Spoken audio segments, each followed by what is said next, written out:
Ma'am ಇನ್ನೊಂದು ವಿಚಾರ, ಈಗ ಒಂದೇ ಕೊಠಡಿಯಲ್ಲಿ ಹಲವು ವಿದ್ಯಾರ್ಥಿಗಳು ಆಯ್ಕೆ ಆಗಕ್ಕೆ ಸಾಧ್ಯತೆ ಇರುತ್ತಾ ಒಂದು, ಇನ್ನೊಂದು ಈ ಸೀರಿಯಲ್ ವೈಸ್ ಬಂದಿದೆ ನಂಬರ್ಗಳು ಆಯ್ಕೆ ಆದವರ ಫಲಿತಾಂಶದಲ್ಲಿ ಅಂತ ಹೇಳ್ತಾ ಇದ್ದಾರೆ, ಇದಕ್ಕೆ ಏನು ಹೇಳ್ತೀರಿ?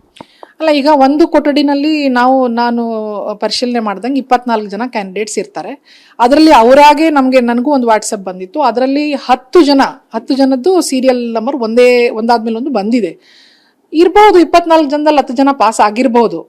ಬಟ್ ಇವ್ರು ಹೇಳೋ ಥರ ಅದ್ರಲ್ಲಿ ಏನೋ ಆಗೋಗಿದೆ ಅಂತ ಅಂದರೆ ಅದು ನಾವೀಗ ವೆರಿಫೈ ಮಾಡಬೇಕಾಗತ್ತೆ. ಯಾವ ರೂಮ್ನಲ್ಲಿ ಇದ್ರು ಅಥವಾ ಒಂದೇ ರೂಮ್ನಲ್ಲಿ ಇದ್ರ, 10 ಜನದಲ್ಲೂ ಕೂಡ 2 ರೂಮ್ನಲ್ಲಿ ಇರ್ಬೋದು. ಸೀರಿಯಲ್ ನಂಬರ್ ನಾವು ಒಟ್ಟಿಗೆ ಹಾಕೊಂಡಿದ್ದೀವಿ, ಬಟ್ ಒಂದೇ ರೂಮ್ನಲ್ಲಿ ಇದ್ರ ಅನ್ನೋದನ್ನು ಕೂಡ ಕನ್ಫರ್ಮ್ ಮಾಡ್ಕೋಬೇಕು. ಸೊ ಇದನ್ನ ನಾವು ಕನ್ಫರ್ಮ್ ಮಾಡ್ಕೊತೀವಿ. ಬಟ್ ಚಾನ್ಸಸ್ 24 ಜನದಲ್ಲಿ 10 ಜನ ಪಾಸ್ ಆಗೋದು ಅಂತ ದೊಡ್ಡ ಇದು ಅಂತಾನಲ್ಲ. 24 ಜನದಲ್ಲಿ 20 ಜನ 15 ಜನ ಅಂತಂದ್ರೆ ಅದಕ್ಕೊಂದು ಅರ್ಥ ಇರ್ತದೆ.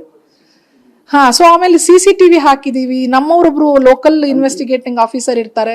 ಸೊ ಅದ್ರಲ್ಲೆಲ್ಲ ನಾವು ಗಮನಿಸ್ಬೋದು ಏನಾದ್ರೂ ವಿಚಿತ್ರವಾಗಿರೋದು ಅಥವಾ ಅನುಮಾನ ಬರುವಂತದ್ದು ಏನಾದ್ರೂ ಇದೆಯಾ ಅನ್ನೋದನ್ನ ಗಮನಿಸ್ಕೊಳ್ಬಹುದು. ಮ್ಯಾಮ್, ಈಗ ತಮ್ಮ ಹಂತದಲ್ಲಿ ಈಗ ಒಂದು ಆರೋಪ ಬಂದ್ಮೇಲೆ ತಾವು ಈಗ ಏನಾದರೂ ಮತ್ತೆ ಮರುಪರಿಶೀಲನೆ, CCTV ಪರಿಶೀಲನೆ ಮಾಡುವಂಥದ್ದು ಅಥವಾ ಫಲಿತಾಂಶವನ್ನ ಏನೇನಾಗಿದೆ ಒಂದೇ ರೂಮಲ್ಲಿ ಹೆಂಗೆ ಬಂದಿದೆ ಅನ್ನೋದನ್ನ ಪರಿಶೀಲನೆ ಮಾಡುವಂಥ ಹಂತ ಮಾಡ್ತಾ ಇದ್ದೀರಾ? ನಮ್ಮ ಹಂತದಲ್ಲಿ ನಾವು ಏನವ್ರು ಹೇಳ್ತಿದಾರೆ ಅದನ್ನ ಮಾಡ್ಕೊಂಡು ನಾವು ಕನ್ಫರ್ಮೇಶನ್ ಮಾಡ್ಕೊಳ್ತೀವಿ. ಸೊ ಸರ್ಕಾರಕ್ಕೆ ಏನು ವರದಿ ಕೇಳ್ತಾರೆ ಅದನ್ನು ನಾವು ಕೊಡ್ತೀವಿ. ಅದನ್ನ ಮಾಡ್ಕೋತೀವಿ. ಯಾಕಂದ್ರೆ ಅನುಮಾನ ಬಂದಾಗ ನಾವು ನೋಡ್ಲೇಬೇಕಲ್ಲ, ಹಾಗೆ ಸುಮ್ಮನೆ ಕೂತ್ಕೊಳ್ಳಿಕ್ಕೆ ಆಗಲ್ಲ. ಸೊ ಏನು ಅನುಮಾನ ಎತ್ತಿದ್ದಾರೆ ಅದನ್ನು ನಾವು ಪರಿಶೀಲನೆ ಮಾಡ್ಕೊಂಡು ಕನ್ಫರ್ಮ್ ಮಾಡ್ಕೋತಾ ಇದೀವಿ ಇಲ್ಲೇನೂ ಆಗಿಲ್ಲ ಅಂತ.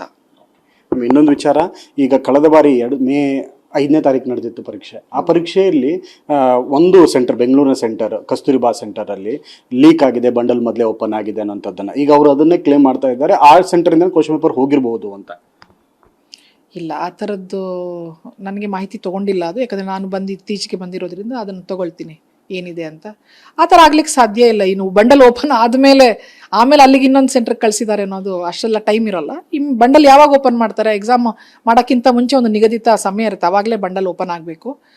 ಆ ಥರದ್ದು ನನಗೆ ಗಮನಕ್ಕೆ ಬಂದಿಲ್ಲ, ನಾನು ಗಮನಿಸ್ತೀನಿ. ಆರೋಪಗಳನ್ನು ನೋಡಿದ್ರೆ ಮ್ಯಾಮ್ ಇದು ಆಧಾರ ರಹಿತ ಅಂತೀರಾ? ಆದ್ರೆ ಈ ತರ ಆಗಿರೋ ಈಗ ವಿದ್ಯಾರ್ಥಿಗಳಿಂದ ಕೇಳಿ ಬರ್ತಿರೋ, ಅಭ್ಯರ್ಥಿಗಳಿಂದ ಕೇಳಿ ಬರ್ತಿರೋ ಆರೋಪ ನೋಡಿದ್ರೆ ಇದು ಸತ್ಯಕ್ಕೆ ದೂರ ಅಂತೀರಾ?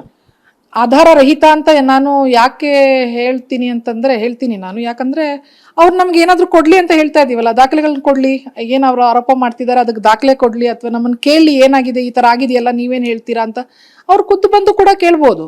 ಸೊ ಅದನ್ನ ಪರಿಶೀಲನೆ ಮಾಡಿ ಅವರ ಅನುಮಾನವನ್ನ ಪರಿಹರಿಸ್ತೀವಿ. ಅದು ಬಿಟ್ಟು ನಾವು ಸುಮ್ಮನೆ ಅವ್ರು ಮಾತಾಡ್ತಾ ಇದ್ದಾಗ ನಮ್ಗೆ ದಾಖಲೆ ಇಲ್ದಾನೆ ಹೇಗೆ ಮಾಡ್ಲಿಕ್ಕೆ ಆಗ್ತದೆ? ಈಗ ಸಾಕಷ್ಟು ಬರೆದಂತ ಕನಸಿಟ್ಕೊಂಡಿರ್ತಾರೆ ನಮ್ ಸಾಕಷ್ಟು ವಿದ್ಯಾರ್ಥಿಗಳು ಆತಂಕ.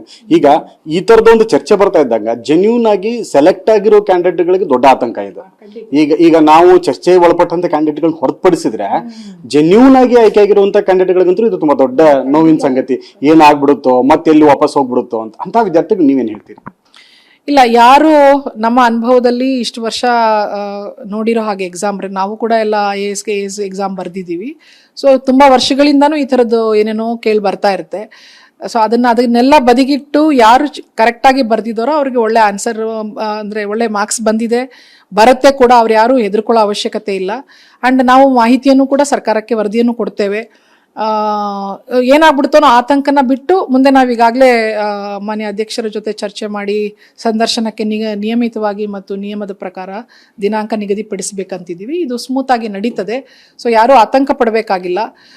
ಯಾರಾದರೂ ದಾಖಲೆಗಳನ್ನು ಕೊಟ್ಟರೆ ಅದನ್ನು ಕೂಡ ನಾವು ಪರಿಶೀಲನೆ ಮಾಡ್ತೀವಿ. ಮುಕ್ತವಾಗಿದ್ದೀವಿ ನಾವು ಕೂಡ. KPSCನಲ್ಲಿ ಏನು ಕೊಡಲ್ಲ ಮಾಡಲ್ಲ ಅನ್ನೋದು ಅವಶ್ಯಕತೆ ಇಲ್ಲ.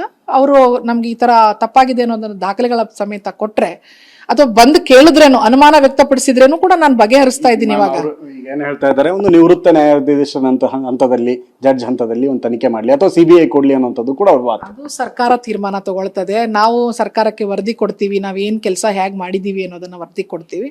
ಅದು ಸರ್ಕಾರ ತೀರ್ಮಾನ ತಗೊಳ್ತದೆ. ಲಾಸ್ಟ್ ಪ್ರಶ್ನೆ ಏನಂದ್ರೆ ಮ್ಯಾಮ್, ಈಗ ಪ್ರತಿ ಬಾರಿ ಕೂಡ KPSC ಅಂದ ತಕ್ಷಣ ಒಂದು ಕಲ್ಲು ಹೊಡೆಯುವಂತ ಪ್ರಯತ್ನ ಆಗ್ತಾ ಇರುತ್ತೆ. ಸೊ ಹಾಗಾದ್ರೆ ಎಲ್ಲೋ ಒಂದ್ ಕಡೆ ಈ ಸರಿನೂ ಕೂಡ ಅಂತ ಪ್ರಯತ್ನ ಆಗ್ತಿದೆ ಅಂತ ಅನ್ಸುತ್ತಾ? ಅದ್ರ ಬಗ್ಗೆ I don't have any comments. ನನಗೆ ಅದು ಗೊತ್ತಿಲ್ಲ. ಯಾಕಂದ್ರೆ ಪ್ರತಿ ಬಾರಿ ಒಂದು ಎಕ್ಸಾಮ್ ನಡೆಯುವಾಗ, ಫಲಿತಾಂಶ ಬಂದಾಗ, ಆಯ್ಕೆ ಕೊನೆ ಹಂತಕ್ಕೆ ಬಂದಾಗ ನಮಗೂ ಅನುಮಾನ ಬರ್ತದೆ, ಏನೋ ಮಾಡ್ತಿದ್ದಾರೆ, ಸುಮ್ಮನೆ ಏನಾದರೂ ಮಾಡ್ತಿದ್ದಾರಾ ಏನು ಅಂತ. ಬಟ್ ಹಾಗೇನು ನಾವು ಆ ಥರ ಸಾರಾಸಟ್ಟಾಗಿ ತಳ್ಳ ಹಾಕಲ್ಲ. ಅವ್ರಿಗೆ ಅನುಮಾನ ಇದ್ರೆ, ಯಾರಿಗೆ ಅನುಮಾನ ಇದ್ರು ನಮ್ಮನ್ನು ಅಪ್ರೋಚ್ ಮಾಡಿ ಬಗೆಹರಿಸ್ಕೊಳ್ಬೋದು ಅಂತ ಹೇಳ್ತೀನಿ ಅಷ್ಟೇ. Thank you. ಇದಿಷ್ಟು ಟಿವಿ ನೈನ್ ಜೊತೆಗೆ ಕಾರ್ಯದರ್ಶಿಯಾಗಿರುವಂಥ ಜ್ಯೋತಿ ಅವರು ಸಮಗ್ರ ಮಾಹಿತಿಗಳನ್ನು ಕೊಟ್ಟಿದ್ದಾರೆ. ಯಾರು ಆತಂಕಗೊಳ್ಳಬೇಡಿ, ಭಯಕ್ಕೆ ಒಳಪಡಬೇಡಿ. ನಿಮ್ಗೆ ಏನೇ ಡೌಟ್ ಇದ್ರು ಕೂಡ, ಏನೇ ಸಂದೇಹ ಇದ್ರು ಕೂಡ ನಮ್ಮ ಹತ್ರ ಬಂದು ಪ್ರಶ್ನೆ ಮಾಡಿ, ನಾವು ಸಮರ್ಪಕ ಉತ್ತರ ಕೊಡ್ತೀವಿ ಅನ್ನೋ ಮಾಹಿತಿಯನ್ನು ಕೂಡ ಹಂಚ್ಕೊಳ್ತಾ ಇದ್ದಾರೆ. ಕ್ಯಾಮರಾಮನ್ ಶಿವಕುಮಾರ್ ವಾಲಿ ಜೊತೆ ವಿನಯ್ ಕುಮಾರ್, ಕಾಶ್ಮೀರ, ಟಿವಿ 9 ಬೆಂಗಳೂರು.